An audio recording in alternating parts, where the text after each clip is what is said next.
I'm coming to the next section, Pooja, which is really around leadership. I've seen you as a leader who's evolved over years, and I think what really, at least I can see is, every, uh, you know, uh, interview of yours, every discussion of yours, every podcast of yours, every maybe town hall of yours, what I've heard people say is, you really talk about one interesting point, which is me needs to be the servant of we, right?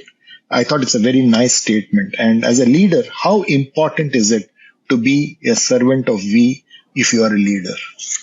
That is the most important aspect because, especially, in the environment that I have operated in, because that's how I wanted to be led.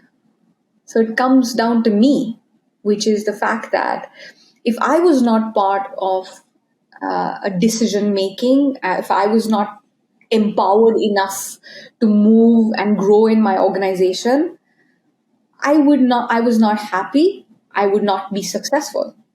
I have had great leaders who have really empowered me, and that is what I have taken to my own leadership, which is the fact that it is not just about Pooja's voice, it is not just about Pooja's opinion, but neither is it a pure play democracy where no decisions get taken, right?